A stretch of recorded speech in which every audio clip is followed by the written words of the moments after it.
Welcome to Busy Bee Woodworking. Today we're going to show you how you can make your own pantry storage closet skinny enough to fit in the hall or anywhere in the home. We're just going to quickly break down our plywood sheet here with our Wen track saw. Now with a more manageable piece, we can cut down the sides, top, bottom, and shelf on our table saw.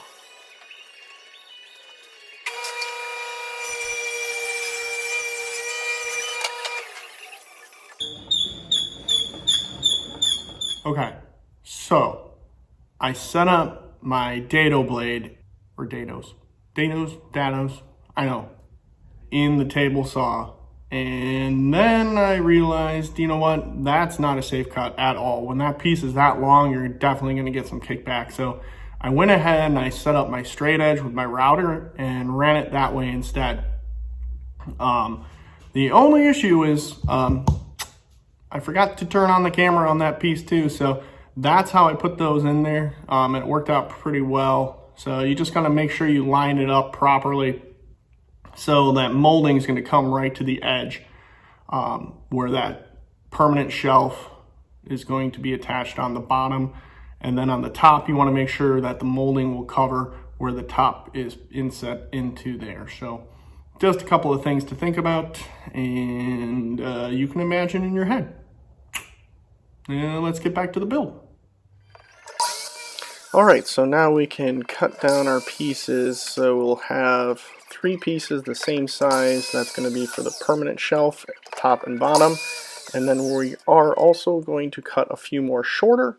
Those will be for the adjustable shelves. Quick dry fit, and then we can get into our glue up once we have that made sure that it aligns right.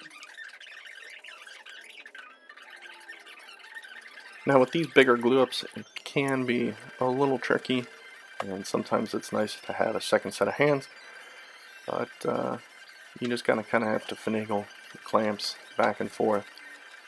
Definitely though, when you're done with all this, make sure you check for square, because it's really easy while you're adding these clamps to each side that you might over tighten one or knock one piece out of 90, and you do not want that in the end result.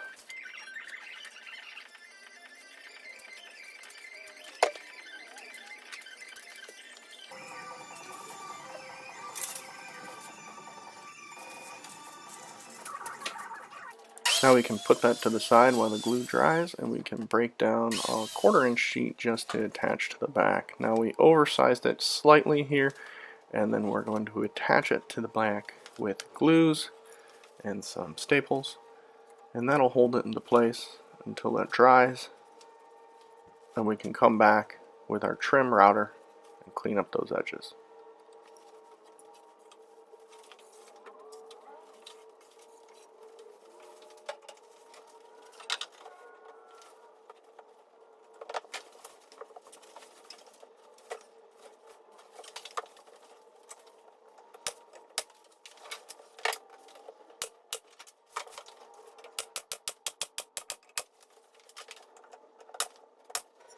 Now a nice little trick here, when you're coming to staple on that stationary in the middle, you don't want it blast through the back. So it's really easy just to add this straight edge here, and it'll keep you from shooting it through the back and ruining your piece.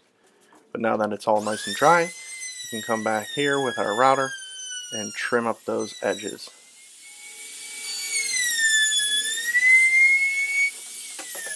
With that complete, we can take our trim and molding, start cutting it to size and adding it to the top and to the bottom.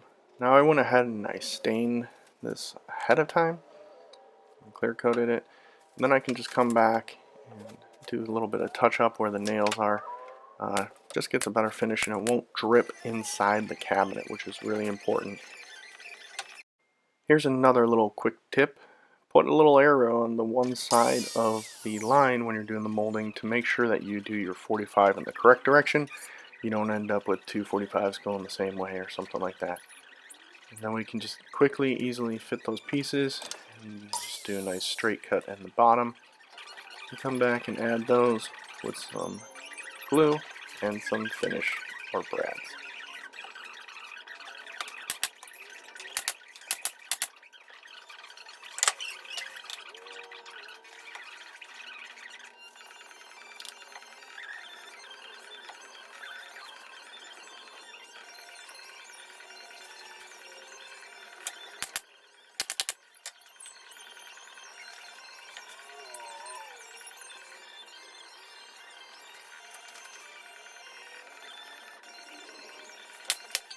Now with the trim added to the top and the bottom, we can come back with our edge banding because we are going to do a faceless frame here. But do not put that edge banding across the stationary shelf that's going to be in the middle.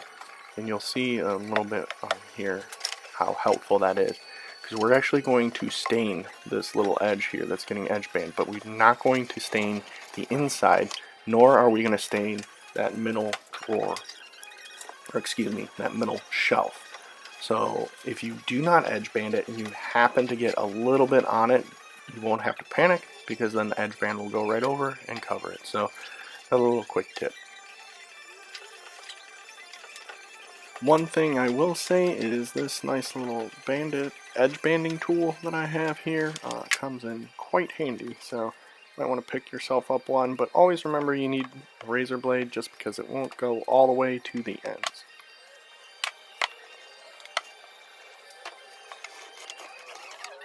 So now that that's all ready to receive the stain, we can go ahead and do that. But before that happens, we want to come back and we want to add this little bit of trim piece here. And this is going to cover the back where the plywood 1/4 inch backing is going to show. And that'll dress it up and hide it for us.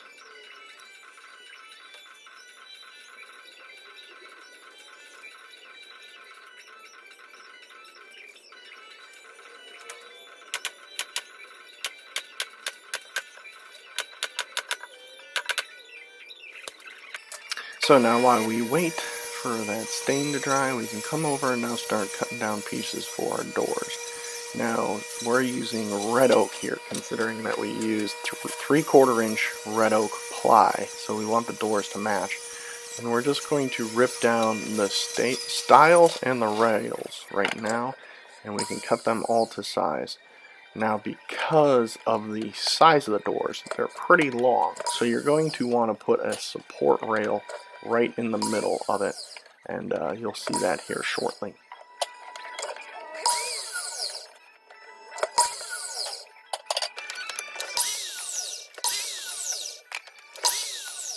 Now with those cut, we can come over to our router, but you'll notice I put a 1 and a 2, and that actually tells me which one of these bits I want to do first. It's a quick little reminder, but you can see I just used my coping sled that I made, and we can do all these cuts real quick, easy.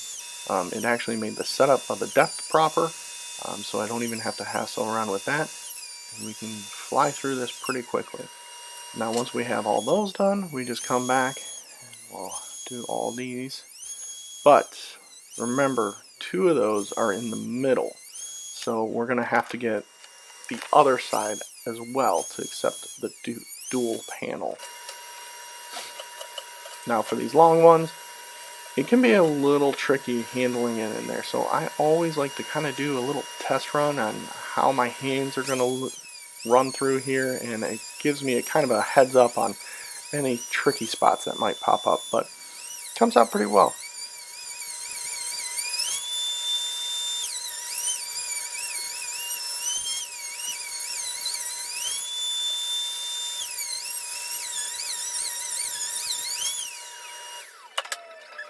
Now we always do a quick little dry fit, make sure that the door dimensions are proper, it's going to fit on the piece, and now we can start cutting our panels.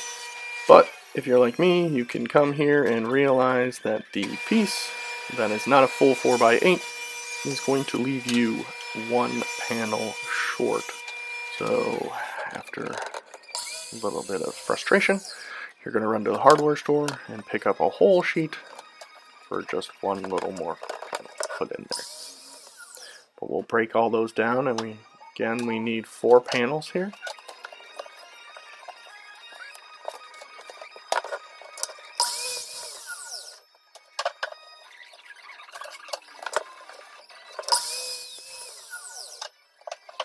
Now that we have the panels cut down, we can dry fit those as well and quickly glue them up, throw them in some clamps, and put them to the side to let it dry. We can turn our attention back to the cabinet here, and then now come back the next day once the doors are all nice and dry. And there's a lot of sanding. I'll just do a lot of sanding, but Now, I wanted to add a little decorative edge to it, so you don't have to do this, but I just use my little trim router here just to run over a little, I believe this is just like a Roman column or something like that on there, and it dresses it up pretty nice. But if you want to avoid the burn marks, what I do is I do a little score real quick with it, and then I come back and do a full cut in. That way the bit doesn't burn out or give you those little dark edges. It can be a pain to hand sand out, but we move on.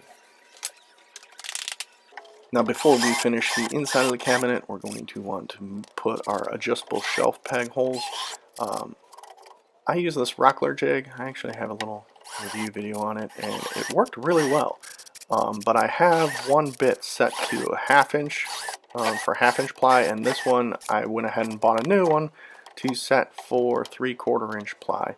And the new one here really kept jamming up on me. I don't know what changed from the old bits to these, but you know, if anyone knows, if anyone's having the same kind of issue, knows a way to kind of fix this, because it was a little frustrating. But got it done, and it's accurate. So we go ahead and check, make sure all the shelves fit in properly. We can stain those doors now, and now we can come back while the stain is drying, and we can add our hinges. Now, I will say before this happened, we did go ahead and do the clear coat on the inside and sanded lightly where we put in those adjustable shelf peg holes. But you can see we use this quick little jig. I'll put a little link to the video on how we made this in more detail. This makes the process of installing doors to cabinets extremely easy, accurate. The door's going to line up to the hinges on the cabinet just by using this simple jig. So save yourself some time. When you're done with this video, go ahead and watch that one. You'll thank yourself later.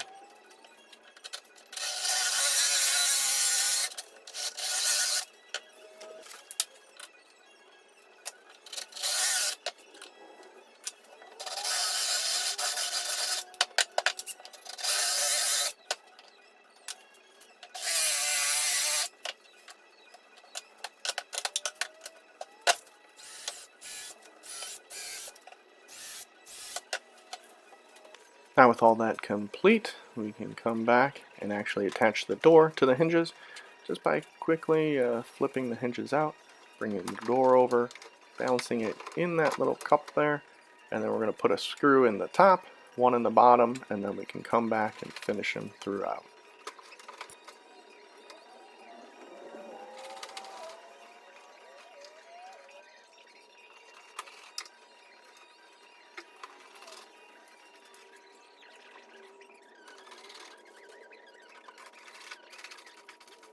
Lastly, we're going to add the hardware to the doors. So we're just going to find that center point so we can use our quick little jig here to line up with that and give a little punch hole just to start off our bit in the proper spot. And then we're going to go ahead and put a piece of wood in the backer, drill all the way through, and then we can attach the handles. Alright, well that's a wrap on our little cabinet here. This is going to go into a home, be used as a pantry actually. So it's a little shallower because it's going to be in a hall. So we want to make sure that we secure it to the wall, whether one of those furniture straps, or you can put some screws through the back and find a stud that way. So just to touch some details that you might have missed. One of them is this little strip that we added on the back here. That's to cover that plywood piece there and give a nice finish, because you don't want that plywood showing. That end of it's really gonna show, especially on that stark stain. So we just use these quick strips here, pin nail them into place, and then that hides it and actually dresses it up a little bit, gives a little accent piece to it. We dressed it up with some molding on the top, molding on the bottom. Details on the inside. Now, something to remember, we went ahead and we went with 2 adjustable shelves on the top and 1 adjustable shelf on the bottom. And then there's one that is stationary that is actually dadoed into the cabinet itself. Now, you definitely want to make sure that one is secured and part of the cabinet, because it holds the overall structure securely and keeps it all square. But when you put these adjustable shelves in, you want to think ahead of where your hinges are going to lie, because you don't want a hinge to land and mess up where the adjustable shelf would have been. So that's part of the planning that you want to keep, in your mind as you're going through things, drawing it out or anything like that. If you wanted to check out how we made that door jig, we have a special video on that. And I cut out the staining and clear coating. You can see that. I actually have one video on just staining and clear coating. You can check that out. I realized the camera was not filming was when we drilled these holes for the hinges. Little ones started coming in. I forgot to hit record. So you saw me use the tool to mark. These are 3-inch screw hole distance. But I put a backer on here, so when I drilled through, I came through that piece and into this one. What that does is it actually saves you from getting blowout here, and you'll get a nice clean drill hole, and you won't have to clean up or sand or anything like that. So, well, this one just kind of needs a little bit of dusting, cleaned up, and it is going to go to its new home. So, once again, thank you guys for stopping by, supporting the channel, and visiting. If it's your first time here, we'd love to earn your subscription. It really helps us out as a channel. And if you're returning, thank you again. We really appreciate it. So, this is it. That's a wrap. So until next time, thanks for buzzing by. You go make some dust.